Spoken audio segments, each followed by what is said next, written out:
Hello everyone and welcome back to Media Studies Pro.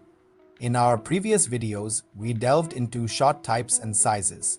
Today, we're taking it a step further to discuss a crucial element of cinematic language: camera movements. Moving the camera isn't just about changing the view. It's about directing the audience's gaze, building emotion, and enhancing your story. So, what exactly is camera movement? It's how the camera physically shifts while recording. A static, unmoving shot often feels calm and stable, whereas a moving camera can inject energy, create tension, or evoke powerful emotions. Let's break down the most essential movements you'll see in filmmaking.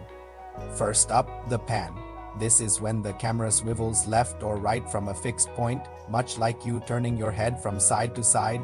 Pans are fantastic for revealing new information, establishing a wide location, or following a character as they move horizontally. Imagine someone walking across a busy street. A smooth pan keeps us right there with them. Remember, a smooth pan is key. Shaky ones can look amateurish. Next, we have the tilt. This is the vertical equivalent of a pan, where the camera angles up or down from a stationary position. Think of looking up at a towering skyscraper or looking down from a cliff to the ground below. Tilts are often used to convey scale, height, or a power dynamic. Tilting up can make a subject seem dominant and imposing, while tilting down can make them appear small and vulnerable. It's a great way to introduce a character or environment with dramatic flair. Now, let's talk about the dolly. A dolly shot is when the entire camera moves forward or backward, usually on a track, a slider, or a gimbal. A dolly in, moving closer to the subject, can heighten emotional intensity and focus our attention. A dolly out, moving away, can create a sense of isolation or reveal the larger context of the scene.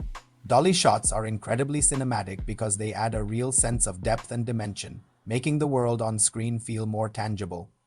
Another common and powerful movement is the tracking or follow shot. Here, the camera moves alongside a subject, whether from the side, front, or back. Tracking shots are immersive.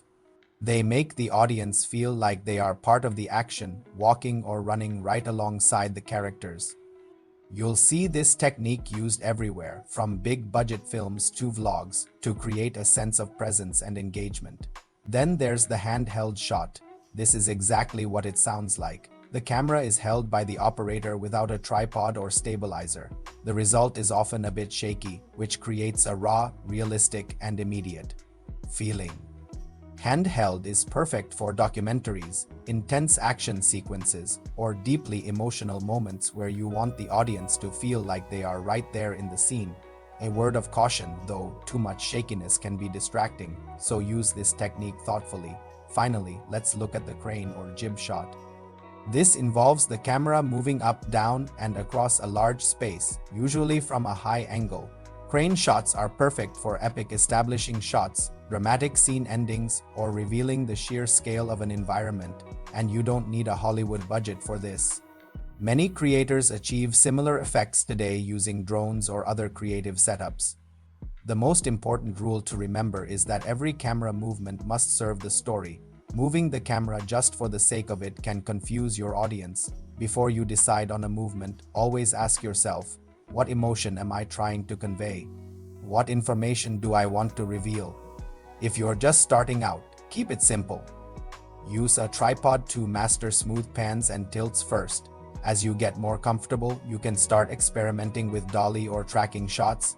Even with just a smartphone, intentional and well-executed camera movements can make your videos look incredibly professional.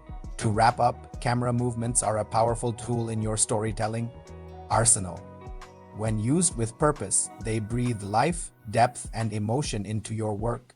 Pay close attention the next time you watch a film. Notice how and why the camera moves, and think about how you can apply those principles to your own projects.